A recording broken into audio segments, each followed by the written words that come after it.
So friends, from this point on, we go to the kind of plays that he himself wrote, because he would write from an angle which would celebrate human consciousness, human imagination, human freedom and honesty, which was not allowed in that sense in the English tradition.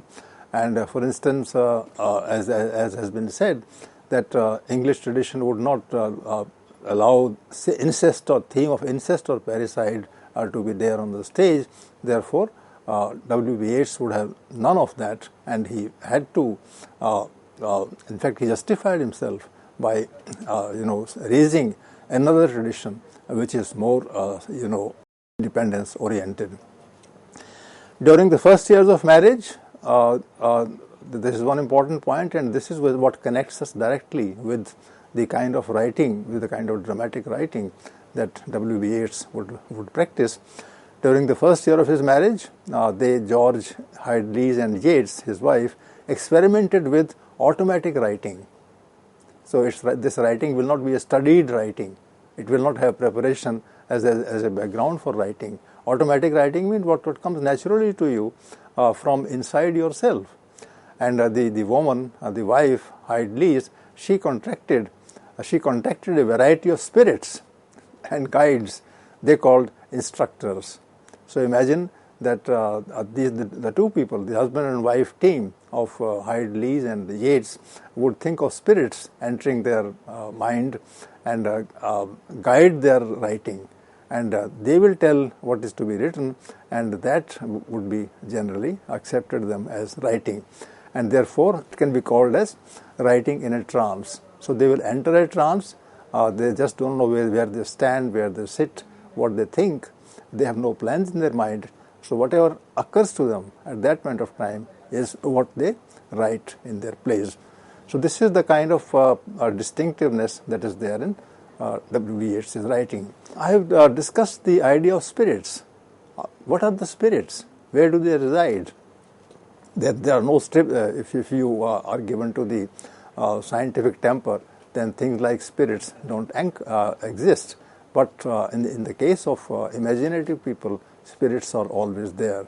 They are there in their minds. They are grounded in the memory of the poets. People would have learnt, those tales as children in the beginning, and then, among people who live in the villages, who are in the company of nature, there, the spirits would be nurtured further in the imagination of the semi-literate people who are not happy with the world as it is administered, but who have their own faith systems which are natural in nature to operate in their conduct. So the spirits communicated a complex of esoteric system of philosophy and history. So think of the word esoteric. Esoteric means not conventional. It is totally given to the writer to tell what he or she sees and not what is accepted in the society of one's time. So something that is strange, something that is unacceptable, something that is weird looking, which challenges acceptance and convention, that is called esoteric. And W.B. Yeats in his plays particularly was esoteric.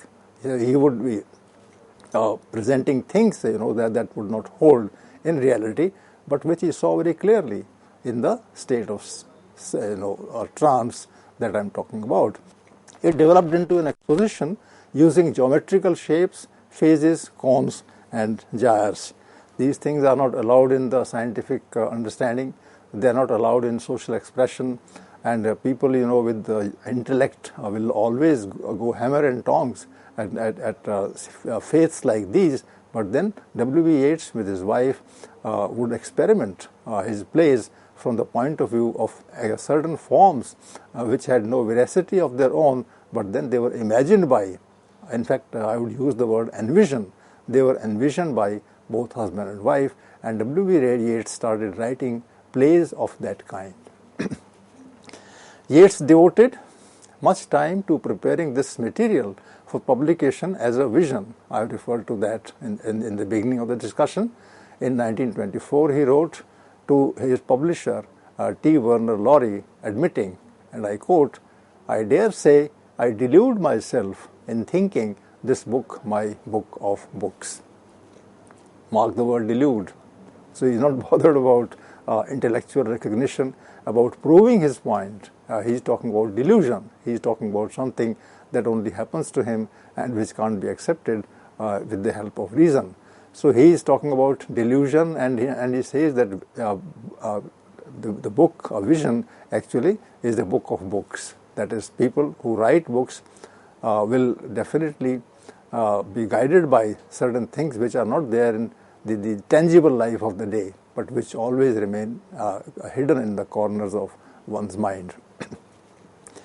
So now, to come to the particular kind of plays, I just take Purgatory as the example. Purgatory, you know, Purgatory is the place between heaven and earth, and straight away nice people, good people, honest people, pure people have some blockages, some blockades, you know, on their way, and they can't straight away be taken to heaven because they carry impurities of the world before they can enter the world of heaven, and then they are kept in purgatory for some time.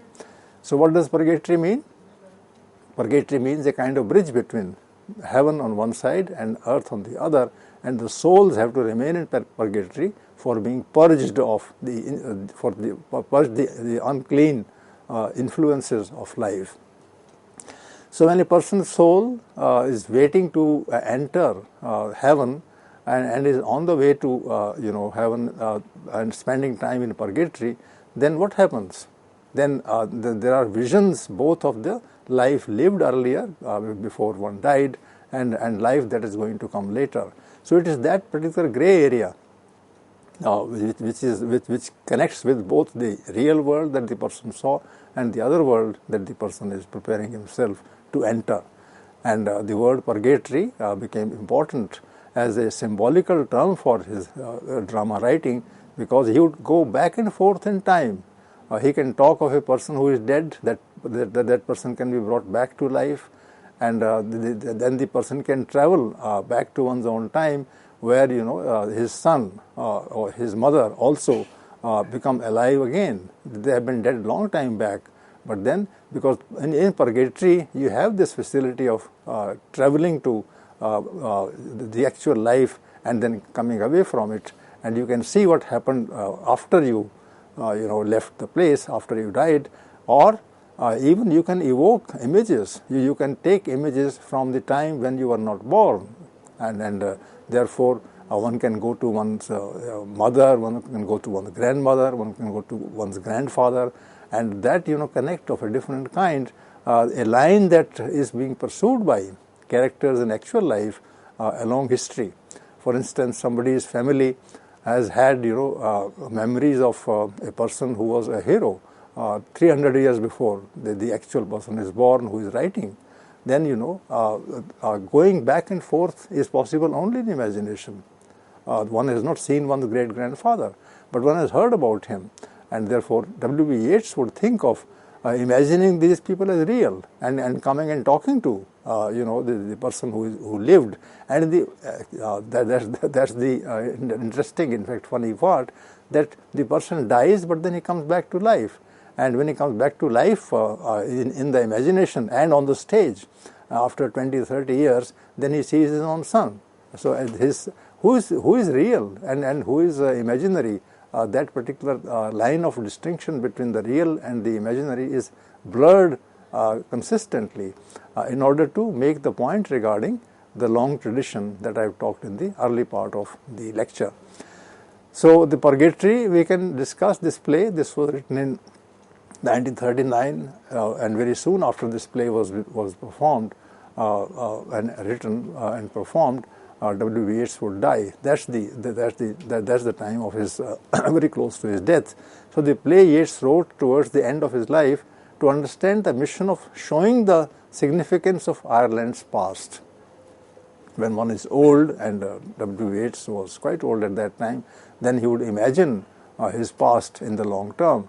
The interpretation is worth considering, and that is where I take you to this particular text, which is interesting for the purpose of presenting a view of a larger view of the tradition that was the Irish tradition.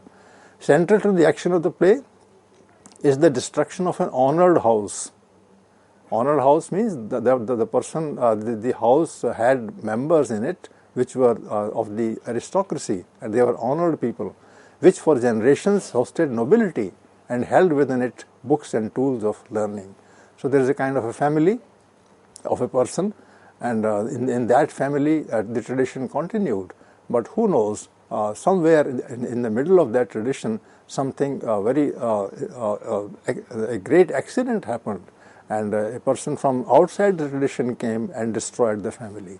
That might have happened 100 years ago, but when it happened, then it was a kind of catastrophe, and catastrophe was of breaking the tradition that the family was enjoying. So what is the theme of the play? The theme of Purgatory is that where the tradition, the long tradition, honoured tradition of the house is violated, and somebody from the common masses comes and enters the family and destroys that tradition. This house that is presented in Purgatory, and this house is dilapidated, and this house actually is a symbol of the family that W.B. Yeats is presenting.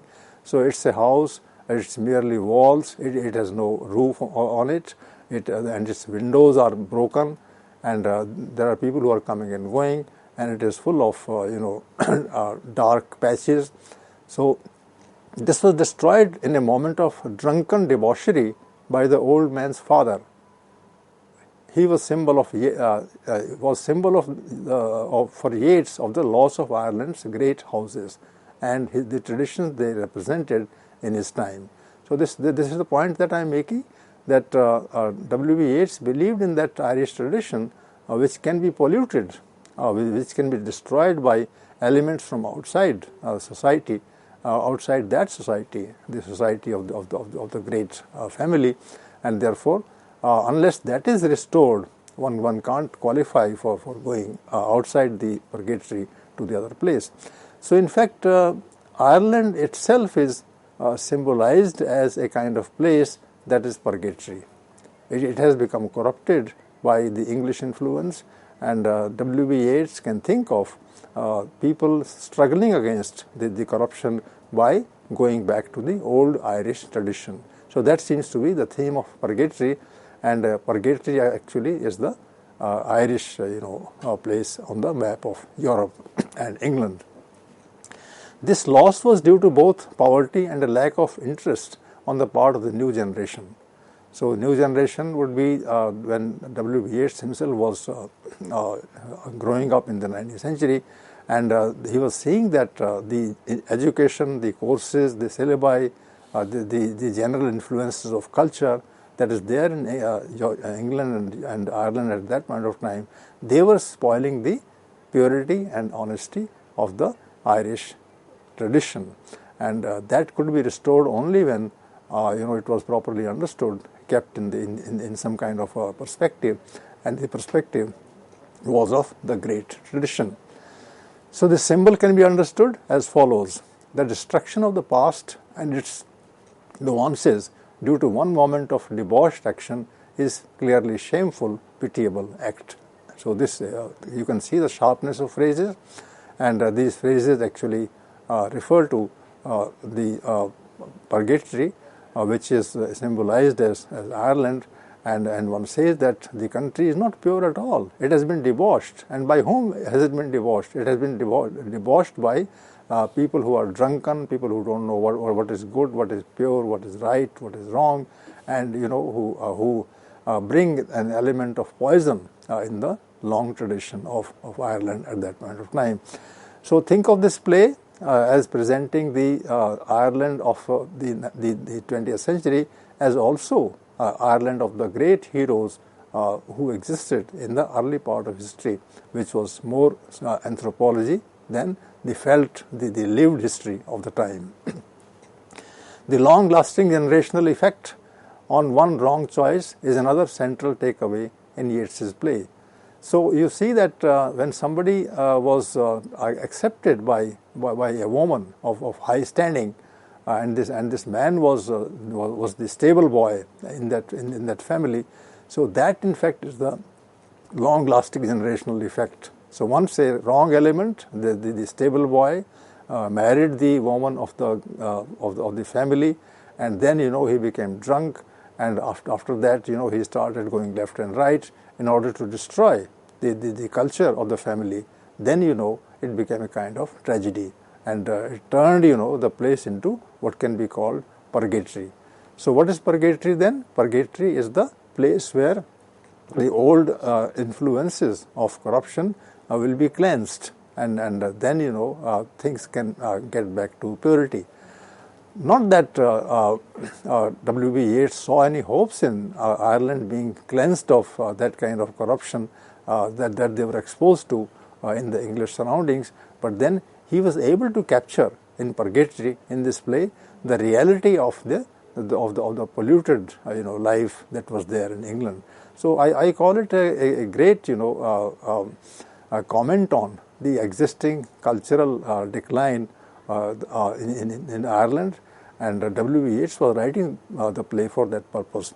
So, for instance, in the play, the old man, there's an old man who goes back to his own time when he was young, and he comes back to the time that is to come, and when he's face to face with his son, so he can see the time frame can be of the 3 or 4 centuries, and the old man tells the story of his mother, a wealthy aristocrat who impulsively married the stable boy on her estate, the old man's father, a decision that brought about the destruction of the house, the estate, and cost her own life. So you can see that when the woman had made this mistake, then the tradition of the family was altered for all time to come, and the house became a kind of purgatory.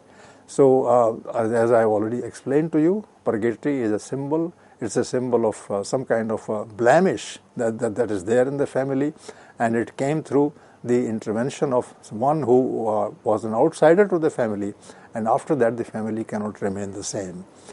So there is a cure for this kind of a malady. That's why the play has been called Purgatory, and Purgatory on one side is a very negative image. On the other side, it also raises certain hopes that when you live in the purgatory, then of course you suffer, and you just do not know which side you have to take. But then purgatory is a place which can make you gradually aware of what went wrong at some point in time, and that when that wrong can finally be corrected, then you can attain the same purity that is there. So what I say is that in this play, this kind of a plot line where the history of a family is traced from the early period to the present one, and one is going back and forth, then the plot line can start emitting different rays of understanding, and that understanding is rare in the case of English writing of the time.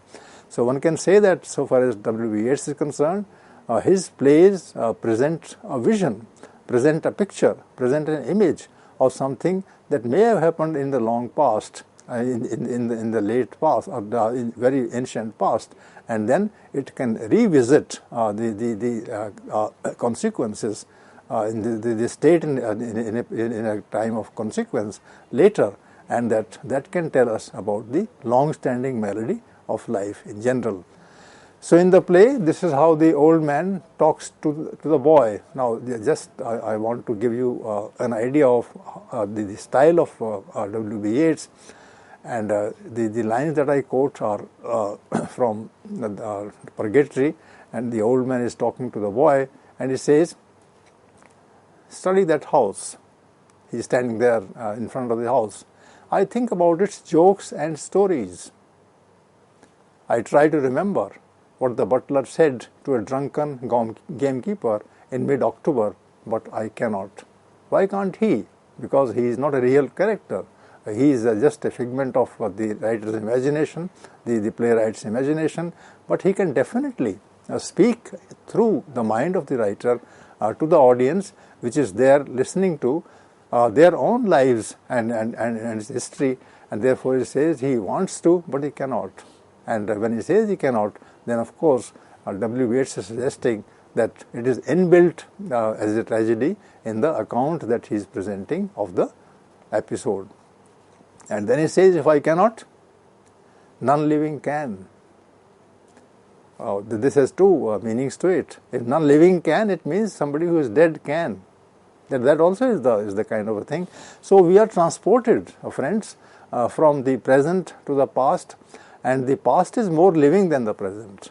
So none living means today you cannot, but there was a time when people not only understood it but also had the capacity to cleanse, of the blemish that visited the family at one point of time. The old man says, where are the jokes and stories of a house? Because the family, it consists not merely of people living and enjoying food and other things, but of the jokes and stories, and particularly the stories, because stories take you back to an unspecified time. A story might have traveled for 3 or 4 centuries before it reached you, and that story, while it started from that point up to the point that is represented on the stage, has gathered so much on the way that it has become a totally different thing than it was originally. So therefore, the jokes and stories, they travel through time, and they carry a long history, and it is that history which can tell us about the enriched culture, the enriched understanding of life of the time. And then he asks a question, its threshold gone to patch a pigsty. So threshold starting from the beginning, and finally the house becomes a kind of pigsty.